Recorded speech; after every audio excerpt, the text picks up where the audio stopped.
So, unlike every JD Power hipster out there that gives you a review as soon as they buy a bike, have no idea what they're looking for, what they like, what they don't like, and then gives you a plethora of opinions, I actually put 500 miles on this thing before I decided to share with you some of the ins and outs and interesting and not so interesting facts and features about my new Trek XM700 Plus electric bike with the Bosch power system in the middle. The first thing I'd like to mention is when I bought this bike, I'm about 6'1", 1.5, 6'2", is they only had 3 sizes, so I had to go up to the largest size. I believe it was called a 60, and my inseam literally touches the bar here. Anything else smaller was actually too small for me. So that might be a consideration for some of you taller people out there. If you're much taller than me, it'll be no problem, but I do ride a larger bike. On the other hand, the handlebars are angled in such a way and the geometry is such that I don't feel like I'm on such a larger bike. I just feel like I'm on a taller bike. So it's not really a big concern for me, but just getting used to getting on such a tall bike is interesting. And also the handlebars being angled the way they are takes a little bit of getting used to, because you're always crowding your arm inward as opposed to straight. So this would be a straight handle, but I end up tending to hold my hands straight anyway on them. I would assume, just guessing, that this is due to the design in Germany of considering how many bikes are stacked next to each other. I think it's possibly an urban planning type of concept with the bike makers. For those of you, while I'm talking, who are remarking like, oh my god, this guy's got some serious gear stacked up on his handlebars. Yes, I'm sorry. I do have my Garmin GPS. I have a little pouch just for any rainy day, occasional rainy day for my iPhone. I've gone through 3 iPhones with all these things falling off, so at least this one has a strap that'll keep it. And then so let's turn it on. Let's take a look at what it looks like. As soon as you turn it on, you get the menu screen. If you take your hand and click on up, you'll see your range for eco mode. Then you'll see your range for tour mode, your range for sport mode, and your range for turbo. This tends to change all the time as I ride. If I find myself riding a lot of flat areas, I tend to get a much longer estimate for mileage, and it starts showing 52 miles for a long time.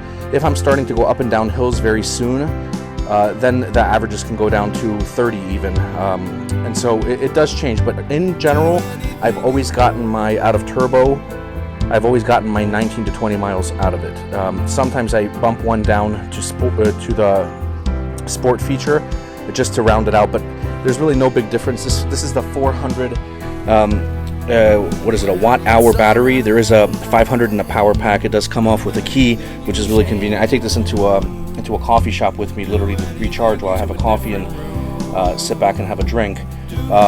The motor is absolutely smooth, tremendously smooth, and I had my local bike shop install the standard Trek. There's 2 kinds of these, one with the sidebars and one without.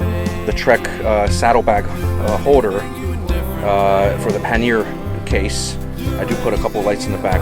I live in New Jersey, and this is actually not enough for living in New Jersey. I would probably prefer a person sitting on the back of my bike flashing flashlights and waving their hands up and down, because this is New Jersey. The bag is actually wonderful. This is the greatest bag I've ever used, because if I ever need, I can open it up, unfold it, and inside is an actual pannier that drops down. So this has been really refreshing, buying it as a combo. I did put a Brooks saddle on it with the springs. These saddles are on all my bikes. They serve tremendously well. If you push the button right here, you will get an integrated headlight in the bicycle, which is fairly good power. I'm sure there are some Cree lights out there that are much, much more powerful. It doesn't matter. Who cares? The more the merrier. So get them anyway. This is just a kind of gadget holder for my DJI OSMO, which is the camera I'm actually filming with. It actually takes superb camera shots, which you'll see later on in the video. So overall remarks are this. The bike is superbly powerful. This goes up to about 20 I get it up to 26 miles an hour. The odometer and speedometer on the unit here that does come off is not accurate. My GPS always shows about 2 miles to 3 miles slower than I'm actually going.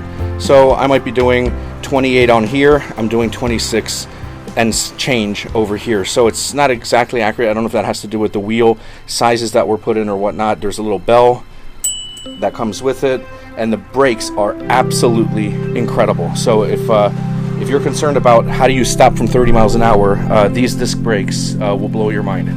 Otherwise, it's extremely quiet, very, very refined. I do like the front shock, which does absorb. I think that the lower models don't have the shock. I think that's really helped a lot. And let's go for a ride. So as we embark on our test, I'm in eco mode right now.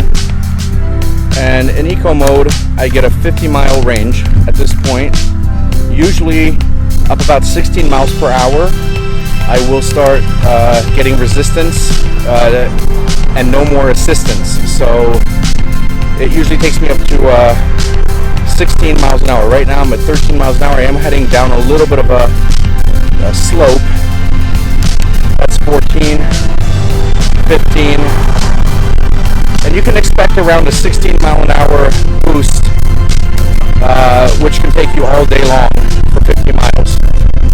If I were to push the turbo button right now, I will feel a tremendous surge, but only as I pedal. I'm going to take a right over here and go up a hill and then hit turbo.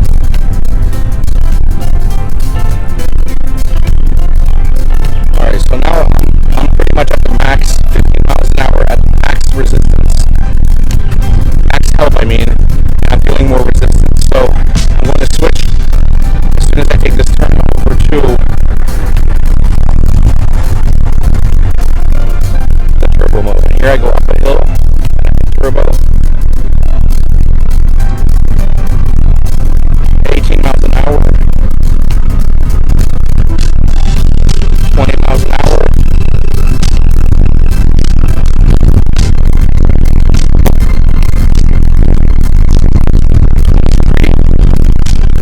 I just shift the gears up to go through, and I can maintain the same amount of torque on my feet at the same cadence.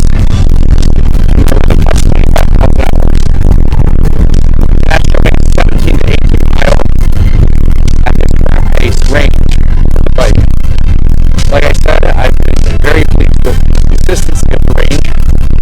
Unlike many of the battery manufacturers else I've had in my life where it says 40-minute range, and unfortunately it's 20-minute.